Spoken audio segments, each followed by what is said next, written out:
বিএনপির পাশে আগে যেমন আসম আব্দুর রব বা মাহমুদুর রহমান মান্না, তারা আর সেই মুখগুলো আর থাকলো না, কোনো ফিগার বলে কিছু থাকলো না। কর্নেল অলি তো তার আগেই চলে গেল।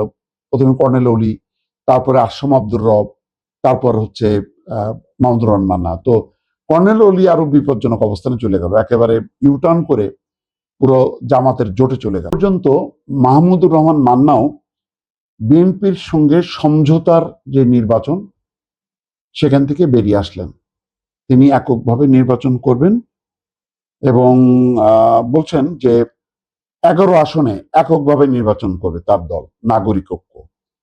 এর মূল কারণ হচ্ছে আসন নিয়ে জটিলতা। বগুড়া 2, পুরো বগুড়াই হচ্ছে বলা হয় যে বিএনপির ঘাঁটি। তো সেখানে ধানের শীষ প্রতীক দেওয়া হয়েছে শাহে আলমকে, এবং শেষ মুহূর্তে তা প্রত্যাহার না করা এই বিভক্তির সৃষ্টি হয়। তার আগে মাহমুদুর রহমান মান্না দফায় দফায় ঋণ খেলাপির দায়ে মানে তার নমিনেশন বাতিল করা হয়। পরে হাইকোর্ট, সুপ্রিম কোর্ট থেকে বোধহয় সম্মত তিনি আবার তার প্রার্থিতা ফিরে পান।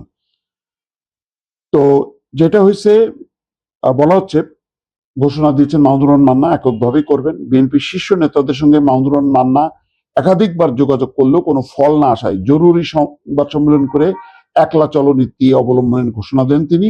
সোমবার এই উপলক্ষে আয়োজিত সংবাদ সম্মেলনে জানানো হয়, দলের সভাপতি মান্না ঢাকা 18, বগুড়া 2 আসনে প্রতিদ্বন্দ্বিতা করবেন। এর বাইরে আরো 10টি আসনে নিজেদের প্রার্থিতা ঘোষণা করেন। এর আগে কিন্তু জাসদ, আসম আব্দুর রবের জেএসডি, তারাও কিন্তু বেরিয়ে আসছে। তো শেষ পর্যন্ত মানে গণতন্ত্র মঞ্চের আলোচিত 2 দল, জাসদ, জেএসডি, আসম আব্দুর রব এবং নাগরিক ঐক্য, তারা কিন্তু থাকলো না।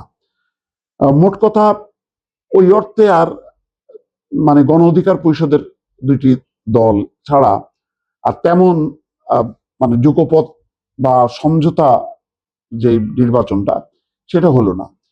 এখানে কতখানি ক্ষতিগ্রস্ত হবে বিএনপি, সেটা এখনই বলা যাবে না। তবে একটা যে মানে পারসেপশন বা ভাবমূর্তি বা একটা অবস্থান, সেটা হলো যে বিএনপির পাশে মানে আগে যেমন আসম আব্দুর রব বা যেটা থাকতো মাহমুদুর রহমান মান্না, তারা আর সেই মুখগুলো আর থাকলো না, কোনো ফিগার বলে কিছু থাকলো না। কর্নেল অলি তো তার আগেই চলে গেল।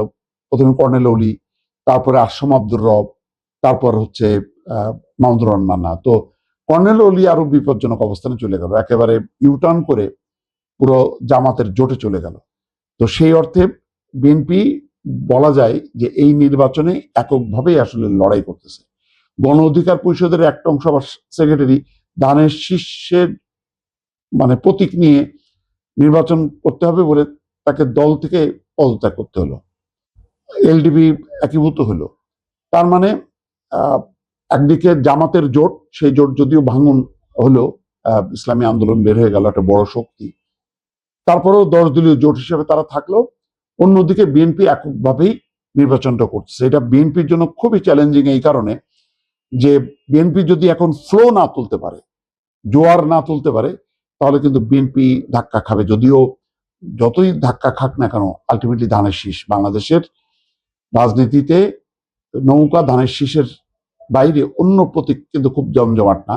বিভিন্ন পকেটে দাঁড়িপাল্লা ভোট করেছে। তবে তারপরও যেটা এবারের 15 বছরের পর, যেহেতু এর মধ্যে বিরোধী দল বলে কিচ্ছু ছিল না, এখন যারা রাজনীতির মাঠে আছে, মানুষ ধানের শীষও দেখে নেই এই 15 বছরে, দাঁড়িপাল্লাও দেখেনি। এখন তারা নতুন করে ধানের শীষকে দেখছে, আবার দাঁড়িপাল্লাকেও দেখছে। এই কারণে অনেক উত্থান পতন হয়েছে। এই উত্থান পতনের পর আলটিমেটলি কি দাঁড়াবে, সেটা কিন্তু নির্বাচনের প্রচার অভিযান যখন শুরু হবে এবং ফেব্রুয়ারি মাসের প্রথম সপ্তাহ নাগাদ একটা চিত্র পাওয়া যাবে যে আসলে মানে মানুষের যেই ভাবনা, ভোটের ভাবনা, মানুষের ভোট দেওয়ার আকাঙ্ক্ষাটা আসলে কোন দিকে ধাবিত হয়।